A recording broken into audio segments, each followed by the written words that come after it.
നമ്മുടെ ജീവിതം ഇതിൽ വരുന്നതിന് മുമ്പേ ജീവിതമേ അടഞ്ഞ ഒരു ജീവിതേനു. ഇതിൽ വന്നിട്ട് നമ്മൾ അടഞ്ഞിരിക്കുകയാണെങ്കിൽ നമ്മൾ ഒരിക്കലും എന്താവൂല, സക്സസ് ആയിട്ട് മാറിയിട്ടില്ല. പക്ഷെ എനക്ക് ചെയ്യണം, എനക്ക് വിജയിക്കണം എന്നുള്ള സ്വയം മനസ്സിലാക്കി ഇതിലെന്താണോ വേണ്ടത് അത് നമ്മൾ അങ്ങ് ചെയ്തു കഴിഞ്ഞാൽ നമുക്ക് ഭാരമായിട്ട് തോന്നൂല. അതുകൊണ്ട് ഞാൻ അന്ന് മുതൽ ഇപ്പൊ ഒരു 3.5 വർഷമായി, 4 വർഷമായി ശരിക്കും, പക്ഷെങ്കിൽ ഏറ്റെടുക്കാൻ തുടങ്ങിയിട്ട് ഒരു 2.5 വർഷമായിട്ടേ ഉള്ളൂ. കാരണം എനിക്ക് ഞാൻ പറഞ്ഞു പ്രൊഡക്റ്റ് ഉപയോഗിച്ചിട്ടാണ് ഞാൻ ഈ ഒരു മേഖലയിലേക്ക് വന്നത്. പിന്നെ എന്റെ ഒരു ഭാഗം മൊത്തം വേദനയായിരുന്നു. അതുപോലെ തന്നെ 15 വർഷം ഒരു പൈൽസിന്റെ ഒരു ബുദ്ധിമുട്ടുണ്ടായിരുന്നു.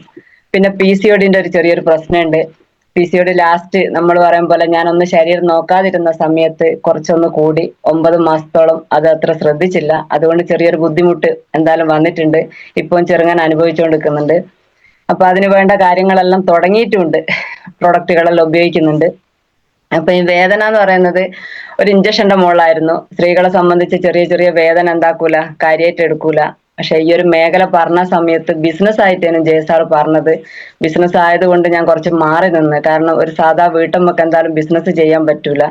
ബിസിനസ് ചെയ്യണമെങ്കിൽ ലക്ഷങ്ങൾ വേണം, അതുപോലെ തന്നെ വലിയ വിദ്യാഭ്യാസം വേണം. അതെല്ലാം കൊണ്ട് ഞാൻ മനസ്സുകൊണ്ട് വിചാരിച്ച് എന്തായാലും ഞാൻ ഈ ഒരു മേഖല ബിസിനസ് ആയിട്ട് എന്തായാലും ഞാൻ ഏറ്റെടുക്കൂല എന്നുള്ളത്. പക്ഷെ ജയസാറ് ഓരോ മീറ്റിങ്ങും പ്രോഗ്രാമും കഴിയുമ്പോൾ എങ്ങനെയാണ് എന്റെ ബന്ധുക്കളോട് സുഹൃത്തുക്കളോട് ഇതൊന്ന് പറഞ്ഞ് മനസ്സിലാക്കി തരുക എന്നുള്ള മനസ്സോട് ഓരോ പ്രോഗ്രാം കഴിയുമ്പോൾ ഞാൻ അവിടെ മുറ്റത്തോ അല്ലെങ്കിൽ അവിടുത്തെ തിണ്ണയിലോ ഇരിക്കുമ്പോൾ ഷംനേച്ചി ചെയ്യാൻ പറ്റും, നിങ്ങൾ ചെയ്തോ, നിങ്ങൾക്ക് പറ്റും എന്ന് പറഞ്ഞ്, എന്നാലും ഞാൻ പറയും ബിസിനസ്സാ ഞാനില്ല ജയേഷേ എന്ന് പറഞ്ഞ്. പക്ഷെ ദൈവം തന്നെ മനസ്സുകൊണ്ട് വിചാരിച്ച് ഈ ഷംന എന്ന് പറയുന്ന ഒരു വ്യക്തിക്ക് എന്തൊക്കെയോ ഈ ഭൂമിയിൽ ഒരു ചാരിറ്റി പോലെ ചെയ്യണം എന്നുള്ളൊരു ഇതുള്ളത് കൊണ്ട് എങ്ങനെയാണ് ഇവളെ പറഞ്ഞ് മനസ്സിലാക്കുക, ഇത്രയും പറഞ്ഞല്ലോ എന്നിട്ടും മനസ്സിലാവുന്നില്ല എന്നുള്ള ദൈവത്തിന് തന്നെ ഒരു തോന്നിയത് കൊണ്ടായിരിക്കാം എന്നാ വേദന കുറച്ചുകൂടെ അധികമാക്കി കഴിഞ്ഞ കൊറോണ സമയത്ത് ഒരു ഭാഗം മൊത്തം കിടന്നുപോയി എന്ന് തന്നെ പറയാം. പോയി കെട്ടി തൂക്കാനും ഡോക്ടർ ഓരോ മെഡിസിന് തരും, അന്നേരം കുറയാന്നല്ലാണ്ട് പിന്നെ എന്താവും വേദന കൂടും. പക്ഷെ കൊറോണ സമയത്ത് ഈ ഒരു വേദന അധികമായി. പിന്നെ വേദന അധികമാവാൻ കാരണം ഇഞ്ചക്ഷൻ ആയിരുന്നു. ഓരോ ആഴ്ചകളിലോ അല്ലെ ഒരു മാസത്തിലോ ഇങ്ങനെ ഇഞ്ചക്ഷൻ ചെയ്യായിരുന്നു.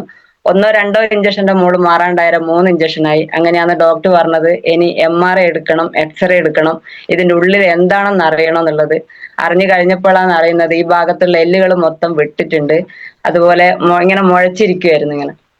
അങ്ങനെ അത് ഇവിടെ വന്ന് എന്നോട് പറഞ്ഞ് പൂഴി കെട്ടി തൂക്കി കിടക്കണം എന്നൊക്കെ പറഞ്ഞു. അങ്ങനെ കുറച്ചു കാലം പൂഴി കെട്ടി തൂക്കി കിടന്നില്ല, പക്ഷെ വേദന കൊണ്ട് ഈ ഒരു മെഡിസിൻ കൊണ്ട് എന്തായി കിടക്കേണ്ട വന്ന ഒരു 3 മാസം. അങ്ങനെ ഇരിക്കുകയാണ് ഡോക്ടർ പറഞ്ഞ നിർദ്ദേശപ്രകാരം ഫിസിയോതെറാപ്പി ചെയ്യുന്ന സമയത്ത് എല്ലാ ദിവസവും 250 രൂപ വെച്ചിട്ട് ഞാൻ എന്താക്കിയിട്ടുണ്ട്. പൈസ എടുത്തു പറയാൻ കാരണം നമ്മളൊക്കെ നമ്മളെ പ്രൊഡക്റ്റിന് വില കൂടുതലാന്ന് പറയുന്നത് കൊണ്ട് മാത്രമാണ്. കാരണം ഒരു നല്ലൊരു ഡോക്ടറെ കാണിക്കണം 400 രൂപ ഫീസ്, ഒരാഴ്ച 2 ആഴ്ചക്ക് ഗുളികക്ക് എഴുതണമെങ്കിൽ 2000-3000 രൂപ. അതുപോലെ എക്സ്റേ ആണെങ്കിലും MRI ആണെങ്കിലും MRക്ക് 10,000 രൂപയായിട്ടും ഇതൊക്കെ ഞാൻ കൊടുത്തതാണ്. പക്ഷെ ഡോക്ടറോട് ഞാൻ ചോദിച്ചിട്ടില്ല എന്തുകൊണ്ട് ഇത്രക്കാരം പൈസ, ഇല്ലെങ്കിൽ ഒരു 3 വർഷമായല്ലോ ഞാൻ ഡോക്ടറെ കാണിക്കുന്നു, എന്തുകൊണ്ട് എനിക്കൊരു മാറ്റം ഇല്ലാത്തത് എന്നുള്ള ചോദിച്ചിട്ടില്ല. പക്ഷെ നമ്മളെ പ്രൊഡക്റ്റ് കൊടുക്കുമ്പോൾ വർഷങ്ങളോളമുള്ള രോഗങ്ങൾ മാറണമെങ്കിൽ 1-2 ആഴ്ച കൊണ്ട് ഇത് മാറിയില്ലെങ്കിൽ അവര് പറയും അവള് കൊണ്ടെത്തന്നല്ല, ഇത്ര മൂല്യം കൊടുക്കൂല. പക്ഷെ ഞാൻ ഒന്നേ പറയുന്നുള്ളൂ, അങ്ങനെയുള്ള കാര്യങ്ങളൊക്കെ നിങ്ങൾക്ക് പറഞ്ഞു കൊടുക്കാൻ പറ്റുമെങ്കിൽ നമ്മളെ പ്രൊഡക്റ്റുകൾ എന്താക്കും ഓരോ ആളുകൾ വാങ്ങാനാവും. അപ്പൊ ഓരോ ദിവസം കഴിയുന്തോറും ഓരോ കാര്യങ്ങൾ പഠിച്ചുകൊണ്ടിരിക്കുവാണ്. അപ്പൊ അങ്ങനെ ഇരിക്കുകയാണ് ദൈവം തന്നെ മനസ്സുകൊണ്ട് വിചാരിച്ച് ദൈവം എന്നെ തളർത്തിയത് ഈ മേഖലയിലേക്ക് വരാനാണ്. അതായത് അവിടുത്തെ മുറ്റത്തൂടെയാണ് ഞാൻ ഫിസിയോതെറാപ്പി ചെയ്യാൻ പോവുക. എല്ലാവരും വരുമാനം നിലച്ച സമയത്താണ് ദിവസം 250 രൂപ വെച്ചിട്ട് ഞാൻ ഫിസിയോതെറാപ്പി ചെയ്യാൻ പോക്ക്. അങ്ങനെ സാറ് ഓരോ കാര്യങ്ങൾ പറയുന്നതിനനുസരിച്ച് ഇനി വേണേ ചെയ്താൽ മതി നിങ്ങൾ എന്നുള്ള രീതിയിലായി. കാരണം തൊട്ടടുത്തുള്ള ഒരാൾ പറഞ്ഞിട്ട് വിശ്വാസമാകുന്നില്ല, പിന്നെ വേറെ ആരും പറഞ്ഞിട്ട് കാര്യമില്ല. ഏതോ അങ്ങോട്ട് കിടക്കുന്ന ആളുകൾ പറയും ഓരോ ഡോക്ടറെടുത്ത് നമ്മൾ പോകുന്നുണ്ടല്ലോ, അവരെ വിശ്വസിക്കുന്നുണ്ട്. എന്നാൽ തൊട്ടടുത്തുള്ള ഒരാളെ വിശ്വസിക്കാൻ പറ്റാത്തത് വിശ്വാസം ഇല്ലായിട്ടല്ല, അതായത് ബിസിനസ് ആയതുകൊണ്ട് മാത്രമാണ് ഏറ്റെടുക്കാഞ്ഞത്. അങ്ങനെ ഇത് പറഞ്ഞു കഴിഞ്ഞതിന് ശേഷം അവര് പറഞ്ഞ് എന്തായാലും നിങ്ങൾ പ്രൊഡക്റ്റുകൾ ഉപയോഗിക്കുക, നിങ്ങൾ ബിസിനസ് വേണമെങ്കിൽ ചെയ്താൽ മതി, ഇതിൽ നല്ല നിങ്ങൾക്ക് പറ്റിയ പ്രൊഡക്റ്റുകൾ ഉണ്ട്. അങ്ങനെയാണ് സാറ് ഈ ഒരു ഞാൻ ഫിസിയോതെറാപ്പി ചെയ്ത് വന്ന സമയത്ത് എനിക്ക് എൻ്റെ അടുത്ത് ഇപ്പം നമ്മൾ പറയല്ലേ പൈസ ഓരോന്നോരോന്ന് കുറഞ്ഞു വരുവാന്ന്. കാരണം വരുമാനം നിലച്ചിരിക്കുവാന്ന്. കാരണം കൊറോണ ആയതുകൊണ്ട് ജോലിക്കൊന്നും ആളുകൾക്ക് പോവാൻ പറ്റുന്നില്ല വീട്ടിലുള്ള. അങ്ങനെ ഇരിക്കെ ജയ സാറെ അമ്മ പറഞ്ഞ് എന്തായാലും ഷംനെ ഓനെന്തായാലും നല്ല കാര്യമല്ലേ പറഞ്ഞിട്ടുണ്ടാവുക. ഞാൻ പിന്നെ പ്രൊഡക്റ്റിനെ പറ്റിയിട്ട് എന്തായാലും നീ ഒന്ന് വാങ്ങുമെന്ന് പറഞ്ഞ് അങ്ങനെ 465 രൂപയ്ക്ക് ചാമ്പി തൈലം എന്ന് പറയുന്ന എണ്ണ എനിക്ക് ലീലേച്ചി ഉണ്ടാക്കി. ആ ഒരു പൈസ കുറച്ച് പൈസ എനിക്ക് തന്ന് കുറച്ച് പൈസ ഞാനും കൂട്ടിയിട്ട് ആ എണ്ണ വാങ്ങി. പക്ഷെ ആ എണ്ണ എന്റെ കയ്യിൽ എത്തുമ്പോ സാർ ഒരു വാക്ക് പറഞ്ഞിട്ടുണ്ട്, 3 വർഷമുള്ള രോഗമാണ് അത്, നിങ്ങൾ എന്താക്കണം ഒരു 6 മാസത്തെ കോഴ്സ് പോലെ നിങ്ങൾ കഴിക്കണമെന്ന് പറഞ്ഞു. അങ്ങനെങ്കിൽ മാത്രമാണ് നിങ്ങൾ വാങ്ങാവൂന്ന് പറഞ്ഞ് അങ്ങനെ സാറ് പറഞ്ഞ ഈ ഒരു നിർദ്ദേശപ്രകാരം അതും ചാമ്പി തൈലം മാത്രമല്ല, നമ്മൾ ഡോക്ടർ തരുന്നത് പോലെ 3-4 ജാതി ഗുളിക എന്തായാലും ഇതിലുണ്ടാവും, അതും നിങ്ങൾ കഴിക്കണം. അങ്ങനെ ചാമ്പി തൈലം സാറ് പറഞ്ഞതുപോലെ ചെയ്ത്. സാറ് പറഞ്ഞത് ഇങ്ങനെയാണ്, പിന്നെ ചാമ്പി തൈലം ഒരു സ്റ്റീൽ പാത്രം എടുക്കുക, അത് എണ്ണ പാത്രം ചൂടാക്കി എണ്ണ മാത്രം മേലാസകലം പുരട്ടി ഇതാക്കിയിട്ട് ഇളം ചൂടുവെള്ളത്തിൽ ഒന്ന് കുളിക്കുക. സോപ്പ് ഉപയോഗിക്കാതെ ചെറുപയറിന്റെ പൊടി ഇട്ട് എന്താക്കുക കുളിക്കുക എന്ന് പറഞ്ഞ് അങ്ങനെ 1 മാസം ഈ എണ്ണ തീരുന്നതിനനുസരിച്ചിട്ട് എനിക്ക് എന്റേതായ ശരീരത്തിന് അയവും കാര്യങ്ങളൊക്കെ വന്ന് അത് കഴിഞ്ഞേരാണ് നോവേദന ജെല്ലും അതുപോലെ നോവേദന ക്യാപ്സ്യൂള് സ്പിരിനൽ അങ്ങനെയുള്ള പ്രൊഡക്റ്റുകൾ ഞാൻ ഉപയോഗിക്കാൻ തുടങ്ങിയത്. ചെറിയ മാറ്റം കണ്ടതിന് ശേഷം കുറച്ച് ആളുകൾ പുറത്തിറങ്ങുന്ന സമയത്ത് ഒരു മീറ്റിംഗ് ഉണ്ട് ബാലുശ്ശേരി എന്ന് പറഞ്ഞ്, മീറ്റിങ്ങിന് പോയി. എന്തായാലും പ്രൊഡക്റ്റ് റിസൾട്ട് കിട്ടിയില്ല ഷംനേച്ചി, നിങ്ങൾ ഒരു പ്രോഗ്രാമിന് പോരുമെന്ന് ചോദിച്ചു. പോകുന്നതിനൊന്നും എനിക്ക് കുഴപ്പമില്ല, അന്നും ഇന്നും പോക്കിന് ഭയങ്കര ഇഷ്ടമാണ്. എന്തായാലും ജീപ്പ് ഉണ്ട് ഇവിടെ എന്ന് പറഞ്ഞു. അപ്പൊ ഞാൻ എന്താക്കി അവരോട് കൂടെ പോയി. അന്ന് നമ്മുടെ ഗ്രേറ്റ് ലീഡർ ആയിട്ടുള്ള ശൈലേഷ് സാറായിരുന്നു പ്രൊഡക്റ്റിന്റെ ട്രെയിനർ. അപ്പൊ അവിടെ കണ്ട് കാര്യങ്ങളൊക്കെ മനസ്സിലായി കഴിഞ്ഞതിന് ശേഷം അവിടെ എന്റെ ഈ ഒരു 15 വർഷത്തെ ഒരു അസുഖത്തിന്റെ ഒരാള് എക്സ്പീരിയൻസ് പറയുന്നു, പൈൽസിന്റെ ഒരു ബുദ്ധിമുട്ട് ഇതിൽ പ്രൊഡക്റ്റുകൾ ഉപയോഗിച്ച് റിസൾട്ട് കണ്ടിട്ടുണ്ട് എന്നുള്ളത്.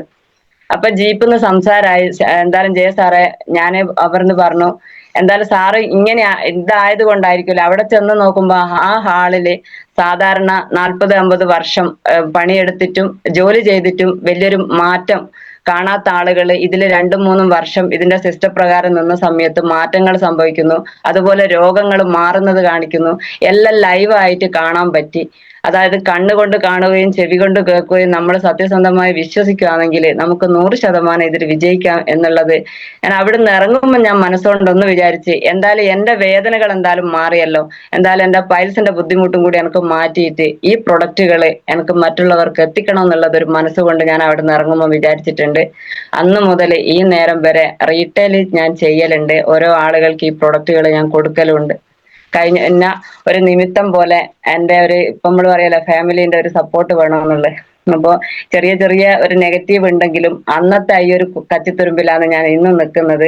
അതായത് ഭർത്താവ് തന്നെയാണ് ജയ സാറെ അടുത്ത് 500 രൂപ അഡ്വാൻസ് ആയിട്ട് കൊടുത്തത്. അതിന് ഞാൻ ഇന്ന് അവരോട് എന്താ പറയാ, ഒരു ദൈവത്തിന് തുല്യമായിട്ട് കാണുന്ന ചെറിയ ചെറിയ നെഗറ്റീവുകൾ ഉണ്ടെങ്കിലും അവർ പറയുമ്പം ഈ ഒരു അന്നേരം മാത്രമേ ഉള്ളൂ, പിന്നെ എന്തായാലും പോകാനൊക്കെ സമ്മതിക്കുന്നുണ്ടാവുകയൊക്കെ ചെയ്യുന്നുണ്ട്. അപ്പൊ ഇങ്ങനെയൊക്കെയാണ് എന്റെ ഒരു ജീവിത കഥ തുടക്കമുള്ളത്. പിന്നെ എപ്പോ നിങ്ങൾക്ക് കാണാം, ഇതിൽ കുറെ ആളുകൾക്ക് കാണാം, ഞാൻ മീറ്റിംഗിൽ ഇരിക്കുമ്പോൾ അന്ന് സാറ് പറഞ്ഞതുപോലെ ആ വെള്ള പേപ്പർ ഒരു നോട്ടും പെന്നും ഏതു നേരവും എന്റെ അടുത്തുണ്ടാവും. അത് മാത്രം അവര് വിജയിച്ചത് എന്താണോ, അവര് ചിലപ്പോ ഓരോ കാര്യങ്ങൾ നെഗറ്റീവ് ഒക്കെ ചെറുങ്ങനെ പറയുന്നുണ്ടെങ്കിലും പക്ഷെ വിജയിച്ച കാര്യം എനിക്ക് വേണ്ടും, അത് മാത്രം നോട്ടിൽ കുത്തിക്കുറിക്കും. ഞാൻ ഇതിന്റെ അകത്ത് ഈ ഒരു സൂമില് ഉള്ള കുറെ ലീഡേഴ്സ് ഉണ്ട്, അവരൊക്കെ വാക്കുകളാണ് ഞാൻ ഇന്ന് നിങ്ങളെ കൂടെ നിങ്ങളെ അടുത്ത് നിന്ന് സംസാരിക്കുന്നത്. അവരെഴുതി വെച്ച കുറച്ച് കാര്യങ്ങൾ, ഇതിൽ വേണ്ടാത്ത കാര്യങ്ങളും വേണ്ട കാര്യങ്ങളും ഞാനൊന്ന് നിങ്ങളെ മുന്നിൽ പ്രസന്റ് ചെയ്യാം. ഓക്കെ. അപ്പൊ നമ്മൾ പറയും നമ്മൾ ഇപ്പം സൗകര്യത്തിനനുസരിച്ച് നമ്മള് രോഗങ്ങൾ കൂടിക്കൊണ്ടിരിക്കുക, ഒട്ടനവധി ഹോസ്പിറ്റലുകളും ഒട്ടനവധി രോഗങ്ങളും കൂടിക്കൊണ്ടിരിക്കുക. അതെന്തുകൊണ്ട് എന്ന് നമ്മൾ മനസ്സിലാക്കുന്നില്ല. അതുപോലെ തന്നെ കാലം മാറുന്നതിനനുസരിച്ച് നമ്മൾ മാറിയില്ലേ കാലഹരണപ്പെട്ടു പോകും. അതുപോലെ നമ്മുടെ കാലത്തിനനുസരിച്ച് കിട്ടിയ ഒരു മേഖലയാണിത്.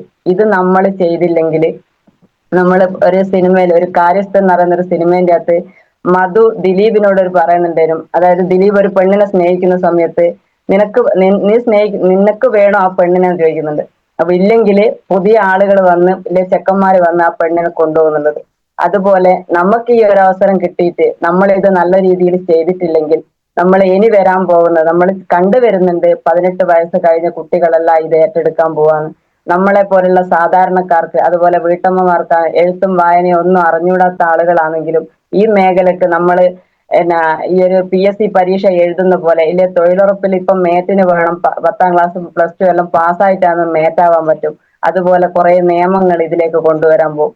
അപ്പൊ നമ്മളൊക്കെ എത്തിപ്പെട്ടത് ഭാഗ്യമായിട്ടാണ്, എന്തോ ഒരു ഗുരുത്വം പോലെയാണ് ഈ മേഖലയിൽ എത്തിപ്പെട്ടതെന്ന് മനസ്സുകൊണ്ട് വിചാരിച്ചിട്ട് നിങ്ങൾ എന്താക്കണം എന്ന് വെച്ചാൽ ഓരോരുത്തരും ചെയ്യുന്നില്ല എന്നല്ല, പക്ഷെ ഓരോ നിമിഷവും ഇനി വിലപ്പെട്ടതാണ്. എനിക്ക് ഇത്ര വയസ്സായി, ഇത്രയും വർഷങ്ങൾ എനിക്ക് വലിയൊരു മാറ്റം കാണാൻ പറ്റിയിട്ടില്ല, എന്നാൽ ഈ ഒരു മേഖല എനിക്ക് കിട്ടിയിട്ടുണ്ടല്ലോ, അവര് വിജയിക്കാൻ വേണ്ടിയിട്ടാണല്ലോ നമ്മളോട് പറഞ്ഞു തരുന്നത്. ഇതുവരെ ജീവിതത്തിൽ ഇങ്ങനെ ഒരാള് ഞങ്ങളോട് പറഞ്ഞിട്ടില്ല, എന്ത് തെറ്റുണ്ടെങ്കിലും അത് പോസിറ്റീവ് ആക്കി എടുത്തിട്ട് അത് എന്റെ വിജയത്തിന് വേണ്ടിയിട്ടാ എന്നും വിചാരിച്ചിട്ട് നമ്മൾ മനസ്സറിഞ്ഞ് ദൈവത്തിനെയും വിചാരിച്ച് ഇത് ഇറങ്ങിക്കഴിഞ്ഞാൽ ഒരു ലളിതമായിട്ട് ഒരു പൂ, ഞാൻ എപ്പോഴും പറയുന്നത് ഒരു പൂ പോലെ ഒരു നമ്മൾ പറയലേ, എത്ര റിസ്ക് ഉള്ള പണിയാണെങ്കിലും അത് ആവശ്യക്കാരാണെങ്കിൽ അവരെടുത്തോളും.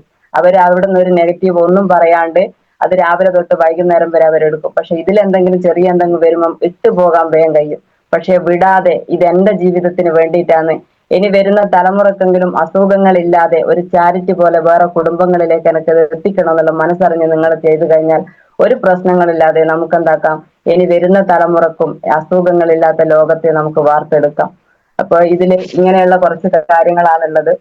പിന്നെ നമ്മൾ ഇതിന് വേണ്ടിയിട്ടുള്ള കുറച്ച് കാര്യങ്ങൾ ചെയ്യാനുള്ളത്, നമ്മൾ ആദ്യമായിട്ട് പറയും മോർണിംഗ് മീറ്റിൽ അല്ലെ, ഒരു പുതിയ ഒരാളെ കണ്ടിട്ടുണ്ടെങ്കിൽ ആ പുതിയ ആളെ ഫോളോപ്പോട് കൂടി നമ്മൾ ഇതിൽ കൊണ്ടുവന്നു കഴിഞ്ഞതിന് ശേഷം അവർക്ക് എന്താക്കുമെന്ന് വെച്ചാൽ നമ്മൾക്ക് അവരോട് ചോദിക്കും. ആദ്യമൊക്കെ ഞങ്ങള് ഈ 1 to 1 പറയുക, ഇങ്ങനെ നിരന്തരം ഓടുവരും, ഇങ്ങനെ ആരെങ്കിലും ഒരുത്തർ കിട്ടട്ടെ എന്നുള്ള രീതിയിലായിട്ട് മാറുവരും. പക്ഷെ ഇപ്പൊ എന്നെ സംബന്ധിച്ച് ഞാൻ എന്താക്കുമെന്ന് വെച്ചാൽ ഒരു വ്യക്തിനെ കണ്ടിട്ട് എനിക്ക് തന്നെ മനസ്സ് തോന്നും ആ ജീവിതത്തിൽ ഇവർക്ക് രക്ഷപ്പെടണോ എന്നുണ്ടെങ്കിൽ അവരോട് ഒരു കാര്യം ചോദിക്കും. ഞങ്ങൾ കുറച്ച് സംസാരിക്കും, ബന്ധങ്ങളാക്കും. ആദ്യം അങ്ങനെയാണല്ലോ, കുറച്ച് ബന്ധങ്ങൾ ആദ്യം തന്നെ ബിസിനസ് പറയല, കുറച്ച് ബന്ധങ്ങളാക്കി ഫോണും കാര്യത്തില് വാട്സപ്പും കാര്യങ്ങളാക്കി ഗുഡ് മോർണിംഗ് എല്ലാം അയച്ച് മെല്ലെ മെല്ലെ അവരിതിലേക്ക് കൊണ്ടുവരുന്ന സമയത്ത് എന്റെ സ്റ്റാറ്റസ് കാണുന്ന സമയത്ത് അവർ ചോദിക്കും എന്താന്നുള്ളത്.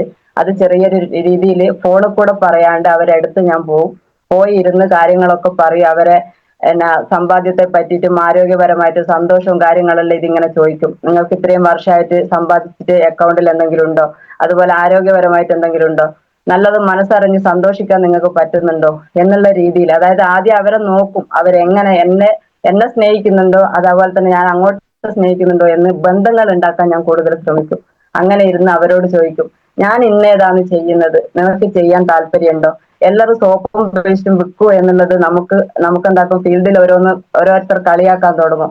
പക്ഷെ നിങ്ങൾ എത്ര വർഷം സോപ്പും പേസ്റ്റും വാങ്ങിയിട്ടും നമ്മുടെ അക്കൗണ്ടിലോ ഇല്ലെങ്കിൽ നമുക്കൊരു ആരോഗ്യപരമായിട്ട് ഒരു കാര്യവും നമുക്ക് നടന്നിട്ടില്ല.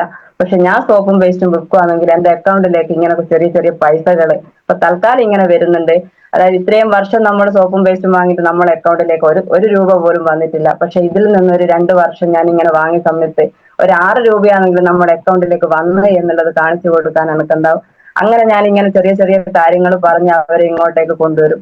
1 to 1 പറഞ്ഞ് എല്ലാ ഇതിലായിട്ട് ഇങ്ങനെ പരക്കം പായാണ്ട് ഓരോ ആളുകളിലേക്കും ഇങ്ങനെ ഇതാക്കിയിട്ടാണ് ഞാൻ ഇപ്പം വരുന്നത്. ആദ്യം ഒന്നും അറിഞ്ഞുകൂടേനും, പക്ഷെ ഇതൊക്കെ പറഞ്ഞു തന്നത് ഓരോ വിജയിച്ച ആളുകൾ ഇതുപോലെ മോർണിംഗ് മീറ്റിൽ ഇരിക്കും, 6 മണിക്ക് ഇരിക്കും ലൈവായിട്ട്. ഉമ്മർ ഉസ്താദൊക്കെ ഇങ്ങനെ പറയും, വീഡിയോ ഓൺ ആക്കിയിട്ട് നിങ്ങൾ ഇരിക്കുക, എന്നാലും നമുക്ക് എന്താക്കാം ഇങ്ങനെ ഒരു പറയുന്ന കാര്യങ്ങൾ എഴുതിയെടുക്കാനും അത് ഫീൽഡിൽ ഇറക്കാനും ഒക്കെ പറയുന്നുള്ളത്. ആ ഒരു ഗുരുക്കന്മാർ പറഞ്ഞ കാര്യങ്ങളെ ഇന്നേരം വരെ ഞാൻ ചെയ്തിട്ടുള്ളൂ. വേറെ ഒന്നും എന്റെ കൂടെ ആയിട്ടുള്ള ഞാൻ കൂട്ടിയിടൊന്നും ചെയ്തിട്ടില്ല. വെറുതെ എന്തിനാ, എനിക്ക് ഇതിൽ തന്നെ നമുക്ക് ഒരുപാട് പഠിക്കാനുണ്ട്. പിന്നെ വേറെ ഒന്ന് കൂട്ടിയിട്ടിട്ട് ഇതാക്കൊന്നും വേണ്ടാന്ന് വിചാരിച്ചിട്ട് അതിൻ്റെതായ കാര്യങ്ങൾ ഞാൻ എന്താക്കും അതുപോലെ ചെയ്യും.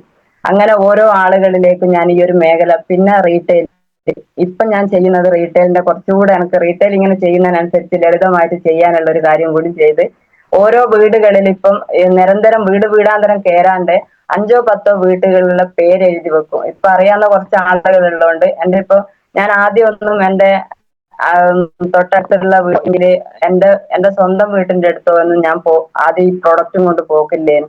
പക്ഷെ എനിക്ക് ഇപ്പൊ ഞാൻ എന്റെ വീട്ടിന്റെ അടുത്തുള്ള എല്ലാ ആളുകളെ പേരും, അതായത് എന്റെ സ്വന്തം വീട്ടിന്റെ അടുത്തുള്ള കുറച്ച് ആളുകളെ പേരും ഞാൻ എഴുതി വെച്ചിട്ട് 10 വീടാണ് 10 വീട്ടിൽ മാത്രം കൊടുക്കും. ആദ്യം ഞാൻ കൊടുക്കുക വെച്ചാൽ നമ്മള് ന്യൂസ് സ്റ്റാറിന്റെ കുറച്ച് സാധനങ്ങൾ കൊടുക്കും. അതായത് ഡിഷ് വാഷ്, ടോയ്ലറ്റ് ക്ലീനർ, അങ്ങനെയുള്ള കുറച്ച് സാധനങ്ങൾ ഞാൻ എടുത്തു വെച്ചിട്ട് ഞാൻ കൊടുക്കും. കൊടുത്തു കഴിഞ്ഞതിന് ശേഷം അവരുമായിട്ട് കുറച്ചുകൂടി സംസാരിക്കുകയെല്ലാം ചെയ്ത് അവർക്ക് എന്തെങ്കിലും അസുഖങ്ങൾ ഉണ്ടെങ്കിലോ ഇല്ലെങ്കിൽ അസുഖം വരാതിരിക്കാൻ നിങ്ങൾക്ക് ഇങ്ങനെ പ്രൊഡക്റ്റ് വേണോ എന്ന് ചോദിച്ചിട്ട് അവിടെ നിന്ന് എന്താക്കും, കുറച്ച് പ്രൊഡക്റ്റിന്റെ ലിസ്റ്റും കാര്യങ്ങളൊക്കെ വാങ്ങിയിട്ട് അവർക്ക് അത് കൊണ്ടുകൊടുക്കാൻ ശ്രമിക്കും. ഇങ്ങനെയാണ് റീറ്റെയിൽ ഞാൻ ചെയ്യൽ. അല്ലാണ്ട് വീടാന്തരം കയറി ഇറങ്ങി ഞാനിപ്പോ വീട്ടിൽ ഇപ്പൊ ഈ ഒരു 10 വീടാണ്, ഞാൻ 10 വീടല്ലേ ഫോക്കസ് ചെയ്യുന്നുണ്ട്. ഇല്ലാണ്ട് എല്ലായിടെയും നമ്മളെ കാണൂലോ. അങ്ങനെ ഇറങ്ങുന്നോണ്ട് കുഴപ്പമൊന്നുമില്ല കേട്ടോ. എന്നാലും വേഗത്തിൽ ലളിതമായിട്ട് കൈ ഇതാന്ന് തോന്നിയത് കൊണ്ട് ഞാനിപ്പോ എന്താക്കും, അതുപോലെ ചെയ്യും. റീറ്റെയിൽ നല്ലതാണ്. റീറ്റെയിൽ കൂടെയാണ് ഇന്നും എന്റെ കൂടെ കുറെ ആളുകൾ എന്റെ കൂടെ വന്നത്. ഇപ്പൊ ഇതിന്റെ മുന്നേ നിങ്ങൾക്ക് ഞാൻ പറഞ്ഞതാണ്, ഒരു ടീച്ചർ എനിക്ക് കിട്ടാനായി. അവര് നല്ല പൈസ ഇതൊക്കെ ഉള്ള ടീമാണ്. പക്ഷെ അന്നേരം പണ്ടെല്ലാം ഞാൻ മനസ്സുകൊണ്ട് വിചാരിക്കും, നമുക്ക് നമ്മളെ പോലുള്ള വെറും സാധാരണക്കാരടുത്ത് മാത്രമാണ് ഇത് പറയാൻ പറ്റുന്നുള്ളത്. പക്ഷെ പിന്നെ പിന്നെ മീറ്റിങ്ങും പ്രോഗ്രാമും ഒക്കെ കണ്ടു കഴിഞ്ഞതിന് ശേഷമാണ് മനസ്സിലായത്, ഇന്നത്തെ വീടുകളിൽ നമുക്ക് പോകാം. വീടുകളിൽ പോകുന്നത് കൊണ്ട് എന്ത്, നമ്മളെ പ്രൊഡക്റ്റ് നല്ലത്, കുറെ ആളുകൾ പിന്നെ സക്സസ് ആയതും പ്രൊഡക്റ്റ് ഉപയോഗിച്ച് റിസൾട്ടും കണ്ടു, ഇത് മറ്റുള്ളവർക്ക് കൊടുക്കുന്നതിന് എന്ത് കുറവ് എന്നുള്ള രീതിയിൽ ഞാനങ്ങ് കയറും. അങ്ങനെ ആ വീട്ടിൽ 2 നില വീടാണ്, നല്ലോണം സ്വത്തും കാര്യങ്ങളും ഒക്കെ ഉണ്ട്. അപ്പൊ ടീച്ചർ ഞങ്ങൾ ചെല്ലുമ്പോ അവിടെ ഉണ്ട്. അപ്പൊ കാര്യങ്ങളൊക്കെ പറഞ്ഞ് പ്രൊഡക്റ്റുകൾ കൊടുത്ത്, ആ പ്രൊഡക്റ്റുകൾ കൊടുക്കുമ്പോൾ അവരെ ഫോൺ നമ്പറും പ്രൊഡക്റ്റ് ഏത് ദിവസം കൊടുത്ത് എന്നുള്ളതെല്ലാം എഴുതി വെച്ചിട്ട് 2-3 ദിവസം കഴിഞ്ഞതിന് ശേഷം അവരെ വിളിച്ചു നോക്കും. ചുമേന്റെ പ്രൊഡക്റ്റ് ആണ്, നമ്മുടെ കഫ്നിലാണ് ആദ്യമായിട്ട് അവർ വാങ്ങിയത്. അപ്പൊ അവരെ അമ്മക്ക് നല്ലൊരു ചുമ ഉണ്ടായിരുന്നു. അപ്പൊ അത് ഞാൻ 3 ദിവസം കഴിഞ്ഞപ്പോ മാറി ഒന്ന് വിളിച്ചു ചോദിച്ച്. പിന്നെയാണ് ഞാൻ ടീച്ചറോട് ചോദിച്ചത്, ടീച്ചറെ എന്തായാലും നിങ്ങൾ കുറച്ച് പ്രൊഡക്റ്റുകൾ വാങ്ങിയില്ലേ, നിങ്ങൾക്ക് എന്റെ കൂടെ എന്നെ ഒന്ന് സഹായിക്കാൻ നിങ്ങൾക്ക് പറ്റുമോ, ഒരു ചാരിറ്റി പോലെ ചെയ്യാൻ നിങ്ങൾക്ക് പറ്റുമോ, ഈ പ്രൊഡക്റ്റ് മറ്റുള്ളവർക്ക് കൊടുക്കാൻ പറ്റുമോ. അങ്ങനെ അവിടെ ഒരു സിസ്റ്ററെ കണ്ട്, അതായത് അവിടെ ഒരു പള്ളി വകേനും, അപ്പൊ ആ പള്ളിന്റെ അടുത്ത് സിസ്റ്ററെ പോയി കണ്ട് ഞങ്ങൾ ആടെ ഒരു ആരോഗ്യ സെമിനാർ പോലെ വെച്ച് പ്രൊഡക്റ്റുകൾ ഉണ്ടാക്കി, നമ്മുടെ കവചപ്രാശത്തിനെയും കഫ്നില്, അതുപോലെ ബിലോ 37, അതായത് കുട്ടികൾക്കുള്ള പ്രതിരോധത്തിന് വേണ്ടിയിട്ട്. ഇനിയെങ്കിലും ചുമച്ച് ഇങ്ങനെ ഇടക്കിടക്ക് തണുപ്പ് മല വഴിയാണ്, അപ്പൊ അവിടെ എന്താക്കും, ഈ പിന്നെ അലർജി തുമ്മല് കാര്യങ്ങൾ ഇതൊക്കെ കുട്ടികൾക്ക് നിരന്തരം ഉണ്ടാവും. അപ്പൊ ഞങ്ങൾ ഇതിന്റെ കാര്യങ്ങൾ പറഞ്ഞു കൊടുത്തതിന് ശേഷം ടീച്ചർ ഏറ്റവും കൂടുതൽ വിറ്റയിക്കപ്പെട്ട ഒരു പ്രൊഡക്റ്റ് ആണ് കവചപ്രാശം എന്ന് പറയുന്നത്. അതായത് ഓരോ അമ്മമാരും എന്താക്കി, വേണമെന്നും പറഞ്ഞിട്ട് ഒരു പ്രാവശ്യം ഇതിന്റെ കാര്യങ്ങൾ പറയും, 2ാമത്തെ പ്രാവശ്യം ലളിതമായിട്ട് അത് കൊടുക്കാനും നമുക്ക് പറ്റി. അങ്ങനെയൊക്കെയാണ് റീറ്റെയിൽ കൂടെ ഞങ്ങൾ ചെയ്യുന്നത്. റീറ്റെയിൽ ആർക്കും റീറ്റെയിൽ നിങ്ങൾ എന്താക്കണം, മാക്സിമം എത്ര റീറ്റെയിൽ ചെയ്യാൻ പറ്റുമോ അത്രയും നല്ലതാണ്. അപ്പൊ അങ്ങനെയുള്ള ഓരോ കാര്യങ്ങളാണ്. പിന്നെ ഉള്ളതെന്ന് വെച്ചാൽ നമുക്ക് ഇതിൽ വേണ്ടത് മീറ്റിങ്ങുകൾ അല്ലെ, മീറ്റിങ്ങും പ്രോഗ്രാമും. ഞാൻ പറയും, ഒരു കുട്ടീനെ നമ്മൾ വളർത്തി നമ്മൾ കുറെ ആ കുട്ടികൾ ആഗ്രഹിക്കും അവർ ഇന്നെ വിദ്യാഭ്യാസം നേടണം. LKG മുതൽ നമ്മൾ മാതാപിതാക്കള് മനസ്സുകൊണ്ട് വിചാരിക്കും, ഈ എന്റെ മോൾ ഇങ്ങനെയാവണം, ഇല്ല എന്റെ മോൻ ഇങ്ങനെ ആവണം, ഇന്നെ ജോലികൾ വാങ്ങണം, ഡോക്ടർ ആവണം, ടീച്ചർ ആവണം എന്നെല്ലാം മനസ്സുകൊണ്ട് ഇങ്ങനെ വിചാരിക്കും. അത് LKG മുതൽ ആ ജോലി വാങ്ങുന്നത് വരെ അവർ പഠിക്കുക അല്ലെ. അപ്പൊ അതിൽ നിന്ന് ചിലപ്പം കുറച്ച് സ്കൂളുകളിൽ മാഷ് പറഞ്ഞ കാര്യങ്ങൾ പഠിക്കാൻ അവിടെ ചെന്ന് ആ ക്ലാസ്സിൽ അവതരിപ്പിക്കാൻ പറ്റിയില്ലെങ്കിൽ അവരെന്താക്കുമെന്ന് വെച്ചാല് ഈ ഇമ്പോഷൻ, അതായത് 100 പ്രാവശ്യം 200 പ്രാവശ്യം ഒക്കെ ഇങ്ങനെ എഴുതിക്കും. അത് അങ്ങനെ പറയാൻ കാരണം, നമ്മളൊരു പ്രോഗ്രാമിന് ഒരു മീറ്റിങ്ങിന് നമ്മൾ പോയി കഴിഞ്ഞാൽ, ഇപ്പൊ ഒന്നും വേണ്ട, ഈ ലൈവായിട്ട് ഈ മോർണിംഗ് മീറ്റിൽ എല്ലാ ദിവസവും മോർണിംഗ് മീറ്റ് അല്ലേ, എന്തിനാ ഇത് ദിവസവും ഇങ്ങനെ കാണുന്നത് എന്നുള്ള ചിന്ത ഉണ്ടാവും. പക്ഷെ നമുക്ക് വിജയിക്കാനാണ്, അക്ഷരങ്ങൾ അറിയാനാണ്, അത് മറ്റുള്ളവർക്ക് പഠിപ്പിച്ചു കൊടുക്കാനുള്ള ഒരു പഠന കളരിയായിട്ട് നമ്മൾ ഇത് കാണണം. അതിന് വേണ്ടതാണ് പ്രോഗ്രാം GTS, അതുപോലെ തന്നെ FSS, അതുപോലെ ഡിസ്ട്രിബ്യൂട്ടേഴ്സ് മീറ്റ്, കട്ടിംഗ് എഡ്ജ്, അതുപോലെ RTP, അങ്ങനെയുള്ള ഓരോ പ്രോഗ്രാമുകളിൽ നമ്മൾ പങ്കെടുക്കുക. അങ്ങനെ പങ്കെടുക്കുമ്പോൾ ഓരോ ലീഡേഴ്സ് ചെയ്യുന്ന കാര്യങ്ങൾ, ഇപ്പൊ നമുക്ക് ഞാനിപ്പോ ഒരു ഇന്നേ റാങ്ക് ആണെങ്കിൽ എനിക്ക് ആ റാങ്കിൽ എന്തൊക്കെ ചെയ്യാൻ പറ്റും, അതായത് എന്നെ കൂട്ടിയത് J സാർ ആണെങ്കിൽ സാറിന്റെ കുറച്ച് കാര്യങ്ങൾ ഞാൻ ഇങ്ങോട്ട് എടുത്തു കഴിഞ്ഞാൽ സാറിന് വേറോരോ കാര്യങ്ങൾ ചെയ്യാൻ പറ്റും. അതായത് ഇപ്പം കട്ടിംഗ് എഡ്ജ് ഞാൻ ഒറ്റയ്ക്ക് ചെയ്യുന്നതാണെങ്കിൽ സാറിന് എന്താക്കും, എന്റെ നമ്മുടെ ടീമിൽ കുറച്ച് 2-3 ആളുകളെ വെച്ചിട്ട് ഞാൻ കട്ടിംഗ് എഡ്ജ് എടുക്കുന്നതാണെങ്കിൽ സാറിന് ആ പണി കുറഞ്ഞു കിട്ടി. അങ്ങനെ ഓരോന്നോരോന്നും ലീഡേഴ്സിന്റെ, വിജയിച്ച ലീഡേഴ്സിന്റെ ഓരോ കാര്യങ്ങളും നമ്മൾ ചെറുങ്ങനെ ഏറ്റെടുത്തു കഴിഞ്ഞാൽ അവർക്ക് ഇതിലും വലിയ ഓരോ കാര്യങ്ങൾ പഠിച്ചു കഴിഞ്ഞാൽ നമ്മൾ ഇത് പഠിച്ചു വരുമ്പോഴത്തേക്ക് ആ പഠനം നമ്മളിലേക്ക് കിട്ടും. അതായത് RTC NTC എന്നുള്ള റാങ്കുകളിൽ എന്തൊക്കെ ചെയ്യണം, അത് ഞാൻ STC ആകുമ്പോഴത്തേക്ക് എന്താക്കും, സാർ എന്താക്കും, ഞങ്ങളുടെ ടീമിനെ പഠിപ്പിക്കാനുള്ള ഒരു രീതിയിലാക്കിയിട്ട് ലീഡേഴ്സ് മാറും. അപ്പൊ അങ്ങനെയുള്ള ലളിതമായ കാര്യങ്ങൾ ഇങ്ങനെ എനിക്ക് ചെയ്യാം. ഇപ്പൊ കട്ടിംഗ് എഡ്ജ് എടുക്കുന്നുണ്ടെങ്കിലും ഡിസ്ട്രിബ്യൂട്ടേഴ്സ് മീറ്റ് ഞാൻ സ്വന്തമായിട്ട് എടുക്കുന്നുണ്ടെങ്കിലും ഞാൻ സാറോട് ചോദിക്കും. വേറെ കുറച്ച് ലീഡേഴ്സ് ബിബി സാറും പ്രദീപ് സാറും അങ്ങനെയുള്ള ആളുകളുണ്ട്, അവരോട് ഞാൻ ചോദിക്കും ഞാൻ എന്താണ് ചെയ്യേണ്ടത്, ആ ഡിസ്ട്രിബ്യൂട്ടേഴ്സ് മീറ്റിൽ ഞാൻ എന്താണ് പറയേണ്ടത്. കാരണം ഞാൻ തുടക്കം പറഞ്ഞു എനിക്ക് വലിയ വിദ്യാഭ്യാസമോ കാര്യങ്ങളോ ഒന്നുമില്ല, പണ്ട് അങ്ങനത്തെ കാര്യങ്ങളൊന്നുമില്ല. പക്ഷെ ഇതിൽ വന്നു കഴിഞ്ഞതിന് ശേഷം നല്ലോണം റിസ്ക് എടുത്തിട്ടുണ്ട്. ഒരു സംഭവം എനിക്ക് പറഞ്ഞു കഴിഞ്ഞു കഴിഞ്ഞാൽ അതെന്താക്കണം, എനിക്കത് ചെയ്യണം. അത് അതിൻ്റെതായ വഴുവും കുറച്ച്, അതായത് നിങ്ങൾ ഒരു പ്രാവശ്യം കേട്ടതാണെങ്കിൽ എനിക്ക് 10 പ്രാവശ്യം കേൾക്കണം. അങ്ങനെ പഠിച്ച് ഉറക്കൊഴിഞ്ഞ് എടുക്കുന്ന ഓരോ കാര്യത്തിലും ഈ നേരം വരെ എന്നെ സംബന്ധിച്ച് ഞാൻ നല്ലതുപോലെ എഫേർട്ട് എടുത്തിക്കുക എന്നുള്ളത് എനിക്ക് വ്യക്തമായിട്ട് അറിയാം. ഇപ്പൊ ഒരു പോസ്റ്റർ ഇപ്പൊ ST അല്ല ZDCന്റെയോ DTCന്റെയോ ഒരു പോസ്റ്റർ വരുമ്പോ ഞാൻ അനിൽകുമാർ സാറോട് ചോദിക്കും, സാറേ എന്റെ ആ പോസ്റ്ററിൽ എഴുതുന്ന വാക്കുകൾ അത് എനിക്ക് പിന്നെ പറ്റിയതാണോ, വെറുതെ എന്താക്കരുത്, എഴുതി കൂട്ടരുത്, എനിക്ക് ഞാൻ ഈ ഒരു സംഭവം എനിക്ക് പറ്റുമെങ്കിൽ മാത്രമാണ് നിങ്ങൾ അങ്ങനെ എഴുതാവൂ എന്നുള്ള രീതിയിൽ ഞാൻ അധ്വാനിച്ചതിനുള്ള ഫലം മാത്രമേ ആ പോസ്റ്ററിൽ ഉണ്ടാവാൻ പാടുള്ളൂ. അങ്ങനെയുള്ള ഓരോ കാര്യങ്ങൾ ലീഡേഴ്സുമായിട്ട് ഞാൻ അങ്ങോട്ടും ഇങ്ങോട്ടും ഏത് ലീഡേഴ്സ് ആരല്ല ഞാൻ എനക്ക് എന്താണോ പഠിക്കാൻ പറ്റേണ്ടത്, അത് എനക്ക് എന്താണോ വേണ്ടത്, അതിൽ ഇതിൽ ആരായാലും ഞാൻ ചോദിക്കും.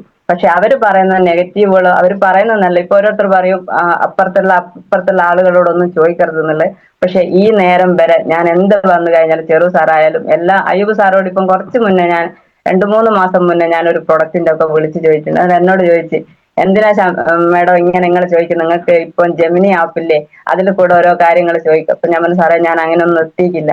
പക്ഷെ അയ്യരും ആ മെമ്മറി എങ്ങോട്ടെ ഒരു വാക്ക് പറഞ്ഞത് കൊണ്ട് ഞാൻ ഇങ്ങനെ ബിബി സാറോട് ചോദിച്ചു, സാറേ ഇങ്ങനെ ഓരോ കുറെ ആപ്പുകൾ ഉണ്ടല്ലോ, നമുക്ക് പ്രൊഡക്റ്റിനെ പറ്റി പഠിക്കാനുള്ളത്, അതൊന്ന് എന്നെ പഠിപ്പിച്ചു തരണം. അപ്പൊ അതൊക്കെ നമുക്ക് കട്ടിങ് എഡ്ജിൽ കൂടെയും ഡിസ്ട്രിബ്യൂട്ടേഴ്സ് മീറ്റിൽ വെലിങ്ങനെ ആരും വന്നിട്ടില്ലെങ്കിൽ നമ്മൾ മാത്രം ഉള്ളെങ്കിൽ നമുക്ക് അറിയേണ്ട കാര്യങ്ങൾ ലീഡേഴ്സിൽ ചോദിച്ചു കഴിഞ്ഞാൽ അവർ പറഞ്ഞു തരും. ഇങ്ങനെയൊക്കെയാണ് ഞാൻ ചെയ്യുന്നത്. അല്ലാതെ നമ്മൾ ഇതൊരു ഭാരിച്ച ജോലിയായിട്ടൊന്നും ചെയ്യുന്നില്ല. അപ്പൊ ഞാൻ പിന്നെ ഇതിന്റെ അകത്ത് കുറച്ച് കാര്യങ്ങൾ, ഒരു 10ഓളം കാര്യങ്ങൾ, ചെയ്യേണ്ട കാര്യങ്ങളും ചെയ്യേണ്ടാത്ത കാര്യങ്ങളായിട്ട് ഞാൻ എഴുതി കുറിച്ചതാണ്. ലീഡേഴ്സ് അതിൻ്റെതായ രീതിയിൽ സ്ലൈഡ് വെച്ചിട്ടൊക്കെ പറയും. പക്ഷെ ഇന്നലെ രാത്രി എനിക്ക് തോന്നി ഇതിനകത്ത് വേണ്ടാത്ത കാര്യങ്ങൾ, അതായത് നമ്മളെ ഇതിലേക്ക് ഇറക്കാത്ത കുറച്ച് കാര്യങ്ങൾ ഉണ്ടാവുമല്ലോ, അതെന്താന്നുള്ളത് ഞാനൊന്ന് നിങ്ങൾ തെറ്റാണെങ്കിൽ നിങ്ങൾ പറയണം. ഇന്നലെ ഞാൻ ആദ്യമായിട്ട് എഴുതിയതാണ്. അപ്പൊ ഇതിന്റെ അകത്ത് പിന്നെ നമുക്ക് ഒന്ന് വേണ്ടാത്തത് മടിയാണ്, അല്ലേ? മടി തീരെ ഇതിൽ പറ്റൂല. മടി നമ്മൾ എന്താക്കോ നാശത്തിലേക്കാ. എന്ത് കാര്യത്തിനും മടിയില്ലാതെ നിങ്ങൾ ചെയ്തു കഴിഞ്ഞാൽ നമുക്ക് അതിൽ വിജയം കണ്ടെത്താൻ പറ്റും. പിന്നെ ഉള്ളത് പേടിയാണ്. മറ്റുള്ളവർ എന്ത് വിചാരിക്കും എന്ന് വിചാരിച്ചിട്ട് നമ്മൾ എന്താക്കും, പേടിച്ചിരുന്നു കഴിഞ്ഞാൽ നമ്മൾ അവിടെ തന്നെ ഇരിക്കും. നമ്മളെ ആഗ്രഹങ്ങളോ സ്വപ്നങ്ങളോ ഒന്നും നിറവേറാൻ പോകുന്നില്ല. അവരെയും പേടിച്ചിങ്ങനെ നിൽക്കും. പേടിക്കണ്ട എന്നല്ല, പേടിക്കേണ്ട ആളുകളെ പേടിക്കുകയും വേണം, ബഹുമാനിക്കേണ്ട ആളുകളെ ബഹുമാനിക്കുകയും വേണം. അങ്ങനെ ചെയ്യുന്ന പക്ഷെ ഞാൻ എപ്പോ എന്റെ ഒരു എക്സ്പീരിയൻസ് പറയലുണ്ട്, എന്നിൽ എന്തെങ്കിലും ഒരു നെഗറ്റീവ് കണ്ടിട്ടുണ്ടെങ്കിൽ അത് എന്നോട് തന്നെ പറയണം. അത് വേറൊരാളോട് പറഞ്ഞു കഴിഞ്ഞാൽ എനിക്ക് തിരുത്താനാവൂല. അതുകൊണ്ട് എന്താക്കണം, എന്നിലുള്ള കാര്യങ്ങൾ അത് എന്നോട് തന്നെ പറയണം എന്ന് പറഞ്ഞിട്ട് എല്ലാവരോടും ഞാൻ അങ്ങനെ ഒരു വാക്കുകൾ ഞാൻ പറയാറുണ്ട്.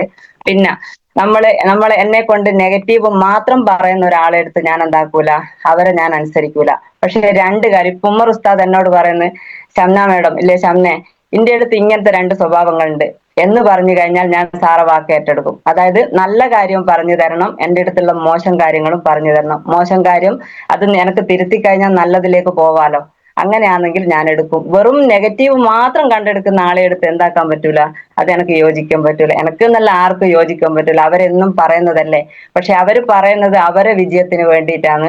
പിന്നെ ഒരു കാര്യം കൂടി ഞാൻ ചെയ്യും, എന്റെ അടുത്ത് അങ്ങനെ എന്തെങ്കിലും ഉണ്ടെങ്കിൽ, എന്റെ അടുത്ത് ഒരു ചെറിയ തെറ്റ് വന്നില്ല, അവരെ അടുത്ത് ആ തെറ്റെങ്കിൽ ഞാൻ പറയും, ആയിക്കോട്ടെ നിങ്ങൾ പറഞ്ഞതാണ് ശരി, ഞാൻ വാദിക്കാൻ പോവില്ല. ഞാൻ അവരെ അടുത്ത് അവർക്കൊരു ശരി ഉണ്ടാവും, ആ ശരി അവരതായിട്ട് അവരെ വിജയമായിട്ട് കാണട്ടെ എന്ന് വിചാരിച്ചിട്ട് ഞാൻ ഒഴിഞ്ഞു കൊടുത്തോളും. ഈ നേരം വരെ അങ്ങനെ ചെയ്തിട്ടുള്ളൂ. പക്ഷെ അന്നേരം മാത്രമേ വിജയിക്കൂ. ഞാൻ പിന്നെ ജീവിതകാലം മുഴുവൻ എനിക്കറിയാം ഞാൻ ചെയ്തത് ശരിയാണെങ്കിൽ ആ ജീവിതകാലം മുഴുവൻ ഞാൻ വിജയിച്ചു എന്നുള്ളത് മനസ്സിനാണ് ബോധ്യപ്പെടുത്തും. അത്രയേ ഉള്ളൂ. പിന്നെ ഉള്ളത് നാണാണ്, അല്ലെ? നാണം കൊണ്ട് നമ്മൾ എന്താക്കും, നമുക്കൊരു കുറവ് പോലെ ഇത് ആരോടും ഇങ്ങനെ പറയല, പറഞ്ഞ അവരെന്ത് വിചാരിക്കുക എന്നെല്ലാം വിചാരിച്ചിട്ട് ഈ പ്രൊഡക്റ്റിനെ പറ്റിയിട്ടോ ഇല്ലെങ്കിൽ ഈ ഒരു മേഖലയെ പറ്റിയിട്ടോ അങ്ങനെ പറയല. അതുകൊണ്ട് എന്താക്കും, നാണം ഇതിന്റെ അകത്ത് വേണ്ട. പിന്നെ ഉള്ളതാണ് ചിന്ത. അതായത് ഒരു മീറ്റിങ്ങില് ഒരു ട്രെയിനിങ്ങില് ഞാൻ കേട്ടതാണ്, നമ്മള് ഒരു കാര്യത്തെ പറ്റി ചിന്തിച്ച് കൂട്ടിക്കഴിഞ്ഞാല് അതിനൊരു അറ്റം ഉണ്ടാവില്ല. നമ്മൾ പറയും ചിന്തയിൽ നിന്ന് നമുക്കൊരിക്കലും മുക്തി നേടാൻ പറ്റൂല. ചിന്തയിൽ നിന്ന് നമുക്കൊരിക്കലും മുക്തി നേടാൻ പറ്റൂല, ചിന്തിച്ച് കൂട്ടും. പക്ഷെ ചിതയിൽ നിന്ന് വേണമെങ്കിൽ നമുക്ക് ഇങ്ങോട്ടേക്ക് വരാം, അല്ലെ? പക്ഷെ നിങ്ങളൊന്ന് വിചാരിക്കുക, ഈ മേഖലനെ പറ്റിയിട്ട് നിങ്ങൾ ഇതാവോ അതാവോ എന്നും വിചാരിച്ച് ചിന്തിച്ച് കൂട്ടാതെ ഇതിൽ എനിക്ക് സക്സസ് ആവാൻ പറ്റും സ്വയം എന്ന് മനസ്സുകൊണ്ട് വിചാരിച്ചു കഴിഞ്ഞാൽ, വിജയിച്ച ലീഡേഴ്സ് എന്താണോ പറയുന്നത് അതനുസരിച്ച് നമ്മൾ നിന്ന് കഴിഞ്ഞാൽ 100% സക്സസ് ആവുമെന്ന് തെളിയിച്ചു കൊണ്ടിരിക്കുകയാണ് ഉമ്മർ ഉസ്താദ് മുതലുള്ള എല്ലാ ലീഡേഴ്സും. നമ്മുടെ ശ്രീധര സാറ് നമുക്കറിയാം, അനിൽകുമാർ സാറെ നമുക്കറിയാം. അനിൽകുമാർ സാറെ മകനെ അടക്കം ഈ ഒരു മേഖലയിലേക്ക് കൊണ്ടുവന്നിട്ട് ഇതിലും വലിയ തെളിവുകളൊന്നും നമുക്കില്ല. ഇത്രയും കണ്ടിട്ടും ഇതൊന്നും മനസ്സിലായിട്ട് നമ്മൾ പതുങ്ങിയിരിക്കുകയാണെങ്കിൽ നമ്മൾ ദൈവത്തോടും നമ്മുടെ മക്കളോടും ചെയ്യുന്ന ഏറ്റവും വലിയ എന്താ പറയാ ഒരു മോശം എന്ന് തന്നെ പറയാം, ഉപദ്രവമാണ് എന്ന് തന്നെ പറയാം. അതുകൊണ്ട് നിങ്ങൾ, ഞാനിപ്പോ ഇന്നിങ്ങനെ ഘോരഘോരമായിട്ട് സംസാരിക്കും. ചിലപ്പോ മരിക്കുന്നുണ്ടെങ്കിൽ, എനിക്കത് ജീവൻ, എന്റെ അടുത്ത് ജീവൻ ഉണ്ടെങ്കിൽ ഈ മേഖല ചെയ്തിട്ട്, ഇപ്പൊ ഞാൻ എപ്പം പറയും, മരണം ഉണ്ടെങ്കിൽ ഈ മൈ ലൈഫ് കൂടെ മരിക്കുക എന്നല്ലാണ്ട് വേറൊരു മേഖല ഞാൻ എന്തായാലും ഏറ്റെടുക്കൂല. അതുകൊണ്ട് എന്തും ഇത് ഞാൻ ചെയ്ത കാര്യങ്ങളാണ് നിങ്ങളോട് പറയുന്നത്. പിന്നെ ഉള്ളതാണ് ഈഗോ, അല്ലെ? ഈഗോ എന്ന് പറയുന്ന സാധനം ഏറ്റവും കൂടുതൽ നമ്മൾ എടുത്തു മാറ്റേണ്ടതാണ്. അതായത് ഇതിന്റെ അകത്ത് ചിലപ്പോ എന്നെ കാണാൻ അറിയാവുന്ന ആളുകളോ അല്ലെ അറിഞ്ഞുകൂടാത്ത ആളുകളോ എനിക്ക് പറഞ്ഞു തരുമ്പോ അവരാര് എന്നെ പഠിപ്പിക്കാം എന്നുള്ള രീതി ഉണ്ടാവാൻ പാടില്ല. കാരണം LKG മുതൽ നമ്മൾ ഒരു ജോലി വാങ്ങുന്നത് വരെ ഒരു ക്ലാസ്സിൽ, ഒരു കോളേജിൽ നമ്മൾ ഇരിക്കുന്നുണ്ടെങ്കിൽ അവര് നമ്മളെ പഠിപ്പിക്കുന്നത് നമുക്ക് വിജയിക്കാൻ വേണ്ടിയിട്ട്. ഒരു ജോലിക്ക് വേണ്ടി ഇപ്പം മാഷന്മാർ നമ്മളെ അടിക്കുന്നുണ്ട്, നമ്മളെ ചീത്ത പറയുന്നുണ്ട്, പിന്നെ നമ്മൾ പിറ്റേ ദിവസം നമ്മൾ സ്കൂളിൽ പോകുന്നില്ലേ? അത് എന്തുകൊണ്ടാ? നമ്മുടെ ലക്ഷ്യം ഒരു ജോലിയാണ്. നമ്മളെ തലമുറ കഴിഞ്ഞതുപോലെ ഇനിയുള്ള തലമുറ കഴിയരുത് എന്നുള്ള രീതിയിലായിട്ടായിരിക്കും നമ്മൾ ആ പഠന ക്ലാസ്സിൽ ഇരിക്കുന്നുണ്ടാവുക. അതുപോലെ ഇതിൽ എന്തെങ്കിലും ചെറിയ ചെറിയ കാര്യങ്ങൾ ഉണ്ടെങ്കിൽ അത് പോസിറ്റീവ് ആക്കിയിട്ട് അത് എന്റെ വിജയത്തിന് വേണ്ടിയിട്ട് എന്ന് പറയാ. ഇതിലിപ്പം 18 വയസ്സ് കഴിഞ്ഞ കുട്ടികളും കുറെ ആളുകൾ ഇപ്പം നമ്മളോട് കൂടെ വരും. ആ വരുമ്പം അവര് പറയുന്ന കാര്യങ്ങൾ നമ്മൾ അനുസരിച്ച് കഴിഞ്ഞാൽ അതെന്തുകൊണ്ട് എന്നെ പഠിപ്പിക്കുന്നെന്ന് ചിന്തിക്കാതെ അത് എനിക്ക് വേണ്ടിയിട്ടാണ് മാത്രം മനസ്സുകൊണ്ട് വിചാരിച്ചാൽ മതി. അങ്ങനെയൊക്കെയാണ് വേണ്ടാത്ത കുറച്ച് കാര്യങ്ങൾ ഞാൻ എഴുതി വെച്ചത്. പിന്നെ വേണ്ട കാര്യങ്ങളിൽ 2-3 കാര്യം പറഞ്ഞ് ഞാൻ എന്താക്കും, ഇത് വൈൻഡപ്പ് ചെയ്യും. തുടക്കം വേണ്ടത് ക്ഷമയാണ്, അല്ലെ? നമ്മൾ പറയും സ്ത്രീകളെ സംബന്ധിച്ച് ഭൂമിയോളം ക്ഷമിക്കണം എന്നുള്ളത്. പക്ഷെ ഇതിൽ സ്ത്രീകളും പുരുഷന്മാരും ഭൂമിയോളം എത്ര ക്ഷമിക്കാൻ പറ്റുമോ അത്രയും ഗ്രോത്ത് നമുക്ക് കാണാൻ പറ്റും. അതാണ് ഒന്ന് ഞാൻ എഴുതി വെച്ചത്. പിന്നതുള്ളത് ഉത്തരവാദിത്വം. ഉത്തരവാദിത്വം എന്ന് പറയും പോലെ ഉത്തരവാദിത്വം ആര് ഏറ്റെടുക്കുന്നോ, ആരാണോ ഏറ്റെടുക്കുന്നത്, ഉത്തരവാദിത്വം ഏറ്റെടുക്കുന്ന ആളുകൾക്ക് മാത്രമേ പ്രവർത്തിക്കാനുള്ള ഊർജം ഉണ്ടാവൂ, അല്ലെ? ഉത്തരവാദിത്വം ഉണ്ട്, എനിക്ക് ഇന്ന കാര്യങ്ങൾ ചെയ്യണം, എന്നാലേ നമുക്ക് പ്രവർത്തിക്കാൻ അതിനൊരു ഊർജം ഉണ്ടാവും. ഓക്കെ. പിന്നെ സ്നേഹിക്കാൻ പഠിക്കുക. വേറൊരു രീതിയിലുള്ള സ്നേഹമല്ല, ഇതില് സ്നേഹിക്കാൻ പഠിക്കുക. മറ്റുള്ളവരോട് സ്നേഹത്തോടെ പെരുമാറാൻ പഠിക്കുക. അതായത് ജീവിതം ഒന്നേ ഉള്ളൂ. എപ്പം പറയൂ, പിന്നെ ഭൂമിയിലാണ് സ്വർഗവും നരകവും ഒക്കെ എന്നുള്ളത്. അതിനു വേണ്ടിയിട്ട് ഓരോ ആളുകളെ സ്നേഹിക്കാനുള്ള ഒരു കാര്യം നോക്കുക. നമ്മൾ മരണപ്പെട്ട് കഴിഞ്ഞാൽ നമുക്ക് ഇതൊന്നും അങ്ങന്ന് കിട്ടൂല. നമ്മൾ പറയും അങ്ങ് സ്വർഗവും ഇതൊക്കെ ഉണ്ട്, നരകവും ഒക്കെ ഉണ്ട് എന്ന്. പക്ഷെ ഈ ഭൂമിയിൽ തന്നെയാ എല്ലാ ആഗ്രഹങ്ങളും സ്വപ്നങ്ങളും ഒക്കെ നടക്കേണ്ടത് ഈ ഭൂമിയിലാ. അവിടെ പോയി കഴിഞ്ഞാൽ ആരും അങ്ങനെ കാണൂല.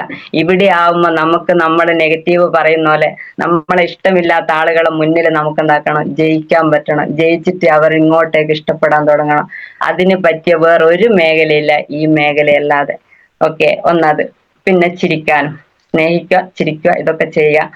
പിന്നെ ഇങ്ങനെയുള്ള ഓരോ കാര്യങ്ങളൊക്കെ നമുക്ക് ചെയ്തു കഴിഞ്ഞാല് എന്താ പറയാ, ഇതിൽ പൂർണ്ണമായിട്ട് രക്ഷപ്പെടാൻ പറ്റും. പിന്നെ ഞാനൊരു ഇത് പറയലുണ്ട്, നമ്മള് ഈ കോലം കോലം അറിയാവോ? നമ്മൾ ഈ വയനാട്ടില്, ഞാൻ ഇതിന്റെ മുന്നേ പറഞ്ഞോന്നറിയല, ഞാൻ ഓരോ ദിവസവും ഈ വയനാട്ടിൽ വർക്കെടുക്കുന്ന സമയത്ത് KSRTC ബസ്സിലാണ് ഞാൻ പോകുന്നത്. KSRTC ബസ്സിൽ പോകുമ്പോ നമ്മൾ നേരേൽപ്പുഴ അങ്ങനെയുള്ള ഭാഗത്ത് നിറച്ച് വാഴകൾ നട്ടിട്ടുണ്ടാകും, കൃഷിയാണല്ലോ. അപ്പൊ ഓരോ സമയം പോകുമ്പോൾ അവിടെ ആ വാഴേന്റെ അകത്ത് ഒരു കോലം കൊത്തും. അതായത് ഒരു ചട്ടിയൊക്കെ വെച്ച് ഒരു കീറിയ ഒരു മുഷിഞ്ഞ ഒരു സംഭവങ്ങളൊക്കെ വെച്ചിട്ട് ഒരു കോലം, അതായത് കണ്ണ് കിട്ടാതിരിക്കാൻ വേണ്ടിയിട്ട് എന്നാണ് അതിന്റെ ഒരു ഇത് പറയുന്നത്. പക്ഷെ ഞാൻ ഇങ്ങനെ ഓരോ 2 വർഷം ഇങ്ങനെ പോകുന്ന സമയത്ത്, അങ്ങനെയുള്ള ഒരു സമയത്ത്, ഇപ്പം കഴിഞ്ഞ ഒരു 5-6 മാസം മുന്നേ ഞാൻ ആ വാഴയിൽ വെറുതെ ഒന്നുകൂടെ നോക്കി. നല്ല വാഴ നല്ല ഇതിലായിട്ട് നിന്നിട്ടുണ്ട്. പക്ഷെ ആ കോലത്തിനൊരു മാറ്റം. അതായത് കോലം എന്താന്ന് വെച്ചാല് നല്ല ഒരു ചട്ടിക്ക് പകരം വേറൊരു നല്ലൊരു മോഡേൺ ആയിട്ടുള്ള ഒരു തൊപ്പിയും അതുപോലെ നല്ലൊരു മുഖംമൂടിയും നല്ല ജീൻസും ടോപ്പും ഇട്ടിട്ട് നല്ലൊരു കോലം അവിടെ നിൽക്കുന്നു. അപ്പൊ ഞാൻ മനസ്സുകൊണ്ട് വിചാരിച്ച് ആ കോലത്തിനടക്കം മാറ്റം വന്ന് എന്നാണ് എനിക്ക് ഇതിനേക്കാളും കൂടുതൽ മാറ്റം വരാനുണ്ടാവുക.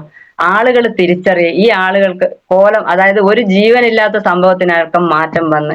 പക്ഷെ നമ്മൾ വിചാരിക്കുക, ഓരോരുത്തരും മനസ്സുകൊണ്ട് വിചാരിക്കുക, അങ്ങനെയൊക്കെ ഓരോ കാര്യങ്ങളും മാറുമ്പോ നമുക്കും മാറണ്ടേ?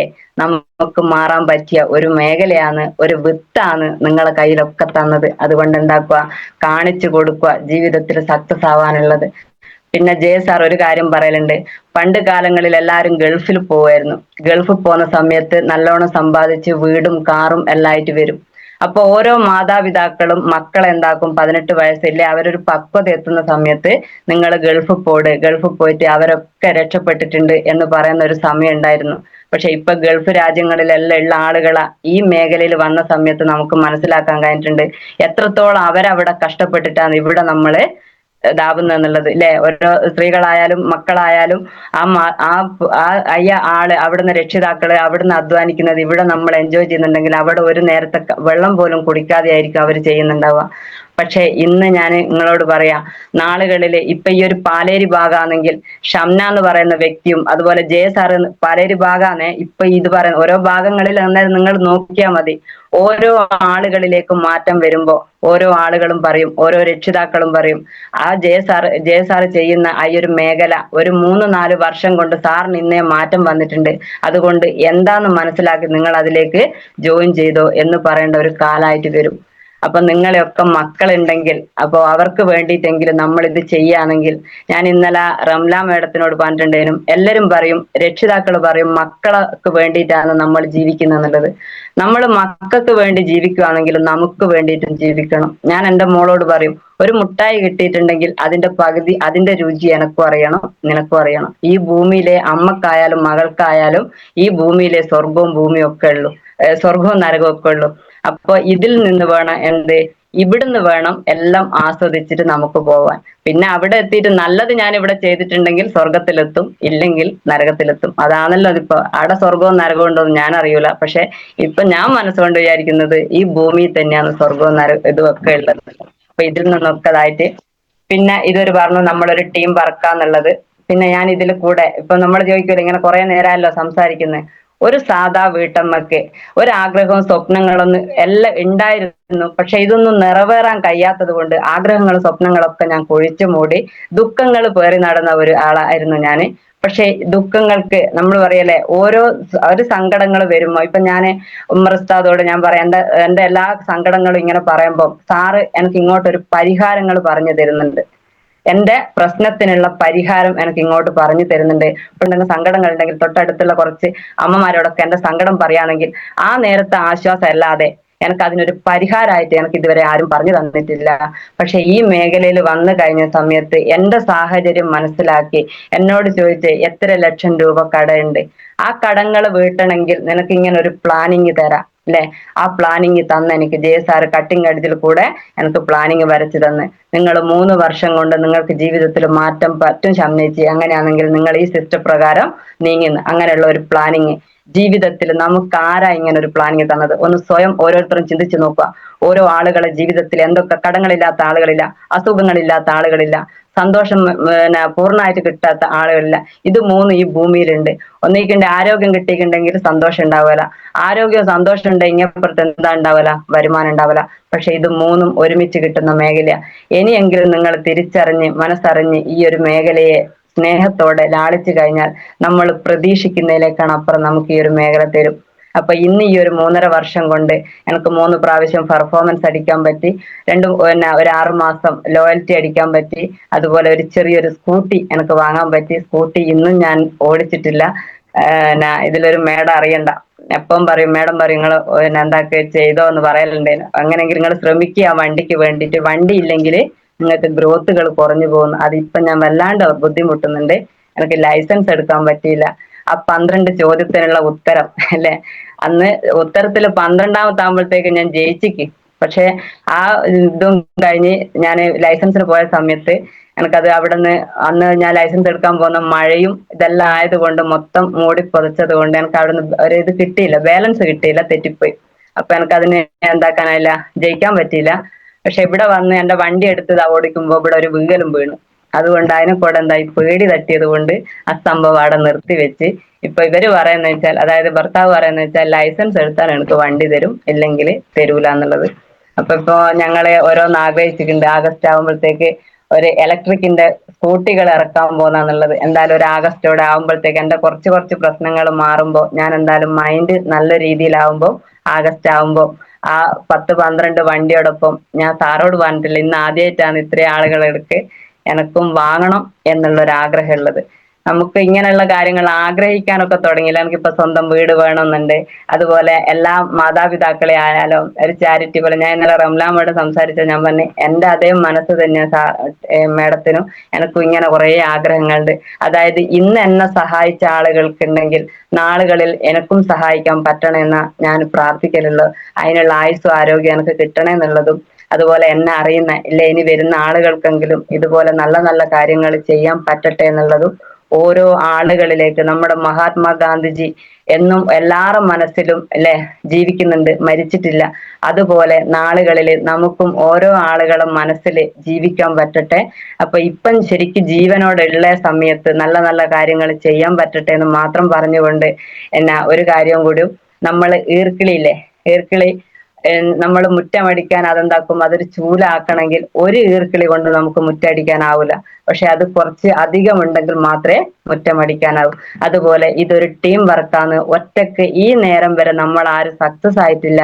ഏതൊരാളും വിജയിച്ച് കണ്ടു കഴിഞ്ഞാൽ അതിന് നല്ല എഫേർട്ട് എടുത്തിട്ടുണ്ടെങ്കിൽ അതിന് പിന്നിൽ കുറെ ആളുകൾ ഒത്തുകൂടിയിട്ടാണ് എന്തായിട്ടുള്ളത് വിജയിച്ചത് എന്നുള്ളത് നമുക്ക് കാണാൻ കഴിയുന്നുണ്ട്. അപ്പൊ അതുപോലെ നമുക്കൊക്കെ ഒറ്റക്കെട്ടായി നമ്മൾ അപ്പുറം ഇപ്പുറം ഒന്നുമില്ല, എന്താണോ ഈ മേഖലയിൽ നല്ലത് വേണ്ടത് അത് മാത്രം നിങ്ങൾ എടുക്കുക.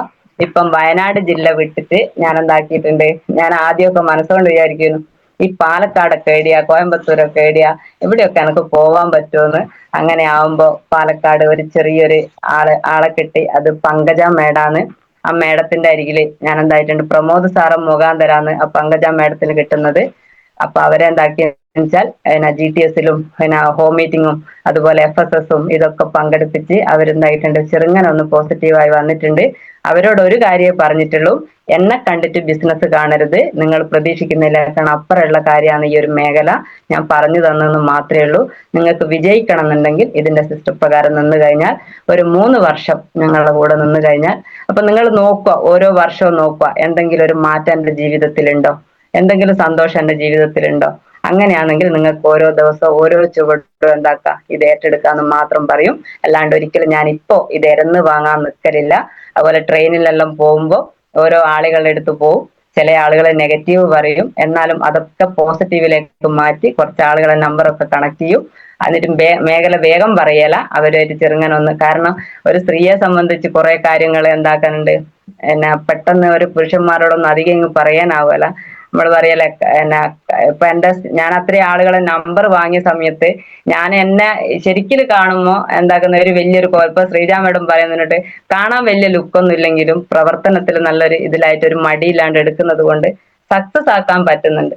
അപ്പൊ എന്റെ സ്റ്റാറ്റസ് കണ്ട സമയത്ത് ഞാൻ എന്താക്കി, പുതിയ ആളുകളെ കുറെ കണക്ട് ചെയ്ത് ഒരു വാട്സപ്പ് സ്റ്റാറ്റസ് കാണുന്ന സമയത്ത് ഈ ഷംന എന്ന് പറയുന്ന വ്യക്തിന്റെ, അതായത് ഞാൻ ഇപ്പൊ ഇതിൽ അറിയുന്ന കുറച്ച് ആളുകൾ ഉണ്ടെങ്കിൽ എന്റെ സ്റ്റാറ്റസ് ഇപ്പം കാണാം, എന്റെ ഫോട്ടോകൾ ഞാൻ ഇങ്ങനെ കുറെ ഇട്ടിട്ടുണ്ട്. അതുപോലെ എനിക്ക് കിട്ടിയ അംഗീകാരങ്ങൾ ഇങ്ങനെ കുറെ ഇട്ടിട്ടുണ്ട്. അപ്പൊ അവരെന്താക്കി, കുറെ കൺഗ്രാജുലേഷനും ഇതെല്ലാം എന്നെ അറിയിച്ചിട്ടുണ്ട്. അപ്പൊ ഇതെന്താണ് ചെയ്യുന്നതെന്നൊക്കെ ചോദിച്ചിട്ട് ഇങ്ങോട്ടേക്ക് വിളിക്കുകയൊക്കെ ചെയ്തിട്ടുണ്ട്. ഇങ്ങനെയൊക്കെയാണ് ഞാൻ ചെയ്യുന്നത്, ചെറിയ ചെറിയ കാര്യങ്ങൾ ഫോൺ കൊണ്ടൊന്നും വെലുങ്ങനെ ഒന്നും അറിയില്ലെങ്കിലും മാക്സിമം പഠിക്കാൻ ഞാൻ ശ്രമിക്കുന്നുണ്ട്. ഉറക്കൊഴിഞ്ഞ് ഞാൻ എന്താകും 300-400 ആക്കൊക്കെ GTS-ഉം.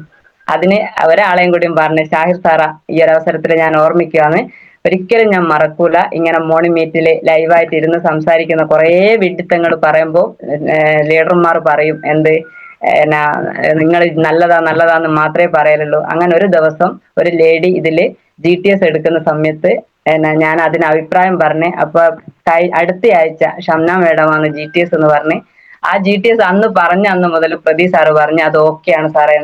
അപ്പൊ എന്റെ അടുത്ത് എന്താക്കി, എല്ലാ ലീഡർമാരും വന്ന് പഠിപ്പിച്ചെടുത്ത് ഞാൻ ഈ അധ്വാനിച്ചതിനുള്ള ഫലം ഈ മോർണിംഗ് മീറ്റില് അന്ന് 200-300 ആളായിട്ടുണ്ട് തോന്നുന്നു നിർത്താതെ. അപ്പൊ ആ മോർണിംഗ് മീറ്റില് എന്താക്കി, എനിക്ക് ലൈവായിട്ടിരുന്ന് GTS ഒക്കെ പ്രസന്റ് ചെയ്യാനായി. ഇപ്പം പുതിയ GTS-ഉം കാര്യങ്ങളിലായിട്ട് ഇങ്ങനെ പോകുന്നു. ഇപ്പം പഠിക്കാൻ ഇഷ്ടം, സ്വയം ഇഷ്ടപ്പെടാൻ ഇഷ്ടം, മറ്റുള്ളവർക്ക് നേടിക്കൊടുത്തിട്ടാണല്ലോ ഞാൻ നേടുന്നതെന്നുള്ളതിന്റെ ഒരു ചെറിയൊരു സന്തോഷം എനക്കും ഉണ്ട്. അപ്പൊ ഇങ്ങനെയൊക്കെ നമുക്ക് ഒത്തൊരുമിച്ച് പോവാന്ന് മാത്രം പറഞ്ഞുകൊണ്ട്, എന്തൊക്കെ പറഞ്ഞു എന്ന് ഞാൻ അറിയല.